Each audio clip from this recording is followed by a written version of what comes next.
Hi, thanks again. Greg Jeffries, DFW Garage Design again. Thanks for joining me. Today what we're going to do is talk about bike storage. Now, bike storage is kind of a difficult solution to come up with. I really wouldn't say difficult, it can be challenging.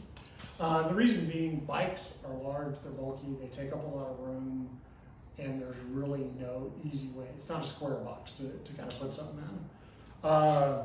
So there's a couple of different things that you really need to kind of consider when you're looking at bike storage. First and foremost is how often you ride the bikes. If you ride the bikes very infrequently, maybe when springtime hits, we'll go for a ride, or when fall hits, either when it warms up or cools down, you go for a ride. Okay, pretty easy solution, kind of what you see behind me is a pulley system. You can just raise it up out of there. And then you also need to think of who's going to be getting the bikes. So if you do have small children, do the kids get the bikes? Do they ride them on their own? Do they always ride with you? But if they're small now, are they going to get to a point where they're going to go ride on their own so you don't want to have to get their bikes down every time? So as I said, if you ride it occasionally, pulley system's a great way to do it. Gets it up, out of the way. It's not the easiest thing to get down. So it takes some energy to pull them up, pull them down. But if you don't ride them that often, but you don't want to get rid of them, it's a great way to kind of get them up out of the way. Next thing, also for the occasional, is you can do ceiling hooks, where you just kind of hook them on there. Kind of, once again, gets them up out of the way, especially with the 10-foot ceilings. You can clear, I'm 6'1", and I can walk under this no problem at all. If you ride it regularly, then we kind of get into, you need some other easy access type things. So one is you can mount them on the wall. There's a variety of different products out there to mount your bikes.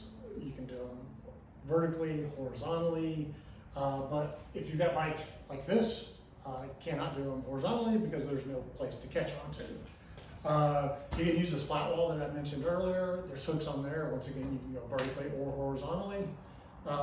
There's a product out there called Steady Rack, which is pretty cool. I'm not sponsored by them.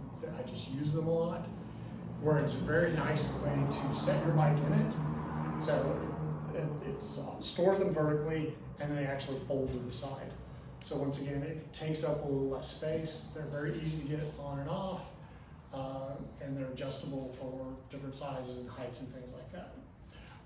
If you ride bikes regularly and you have a bunch of bikes, there's a bunch of people in your family that all go ride bikes together, you might want to consider doing a bike rack. Just like at school, it's a way to come in, pull bikes in, they stay right there, which we've done in the past where people have multiple children, the bikes kind of get laid around everywhere, is we actually label the bike racks. So where John goes here, Greg goes here, Tim goes here, Mary goes here, Sue goes here. That way the parents go out, if they forget whose bike is whose, they see a bike in the yard, they go back and go, oh, Tim's bike is not here. And yes, I am picking on Tim right now. Or you can hang it off shelves, which we'll actually go over shelves in a little bit, but it's very similar, kind of the same type of construction as the overheads, where there's hooks that hang off there, you can hang those off there.